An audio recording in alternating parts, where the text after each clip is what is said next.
First of all, your name? It's Charles Rhodes. Charles, okay, tell me a little bit about what's going on.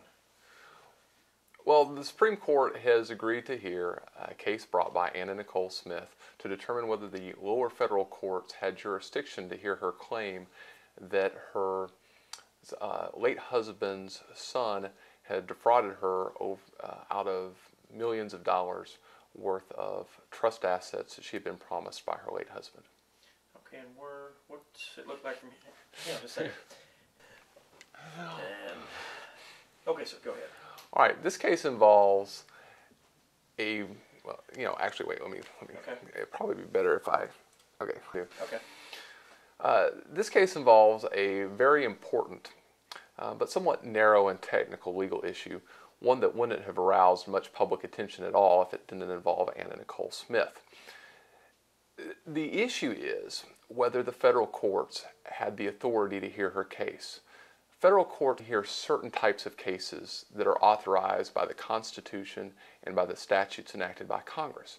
Now, in Anna Nicole Smith's case, there's no question that her lawsuit that she filed against the son of her late former husband comes within what is authorized by the Constitution and the laws of the United States because it involved a bankruptcy matter.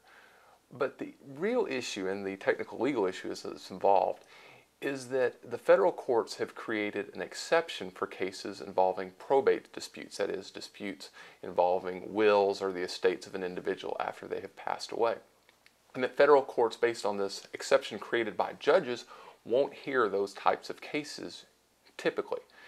And what happened in this case is Anna Nicole Smith recovered a judgment in a California federal court of many millions of dollars against Pierce Marshall, her late husband's son. And Mr. Marshall has appealed that judgment to the Court of Appeals, claiming that the federal courts couldn't even hear this type of case because it involved a probate matter and should have been resolved by the Texas probate courts.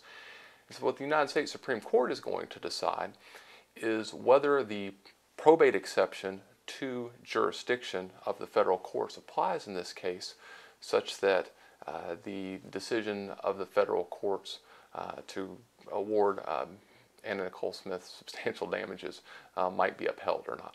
And so that's the issue that the Supreme Court is going to be dealing with. And this goes this week? It's going to be argued this week. It'll be argued, I believe, tomorrow morning. And we probably will have a decision from the United States Supreme Court sometime before June. My guess is, of course, one of the issues that has been discussed frequently with this case is how much of the fact that Anna Nicole Smith was one of the parties in this case, the petitioner seeking review from the Supreme Court, influenced the court's decision to hear this case, and what influence might that have on the judge's ultimate determination.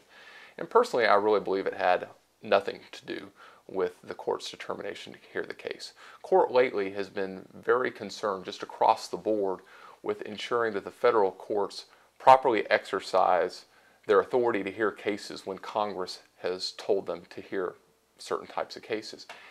And this is kind of part of a larger trend that we've seen from the court in taking a number of these kinds of cases to say that the lower courts are being too expansive about creating exceptions to hearing cases that Congress has told them.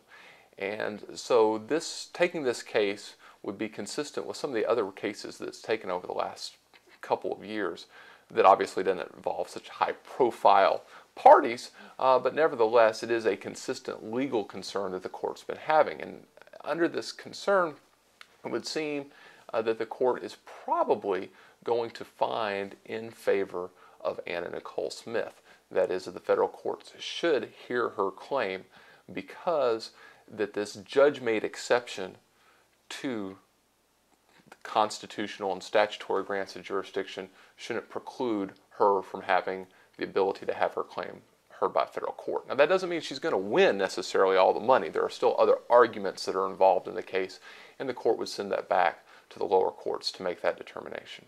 Okay. So how far down, how many more years do you think it's stretched out? Look how many years now. We're looking at almost 10 years. Well, it is, if the case goes, the Supreme Court, it'll have its determination by June. If it goes back to the Court of Appeals, they'll probably make a determination in the next year or two after that. And that would probably be it, although sometimes these types of litigation can continue on even thereafter, depending on what the lower court does, whether we have another appeal to the Supreme Court or but obviously when you're talking about hundreds of millions of dollars, that it's worthwhile for both parties to fight this every step of the way. Have you ever seen anything like this one before? Any case like this? Oh, well, Actually, yes. I mean, this is not that uncommon. It's just what's unusual about this case is just the celebrity status of the individuals who are involved, not necessarily the willingness of the parties to fight a case up and down various levels of court review for several years. That happens all the time. Okay. All right. Is that anything?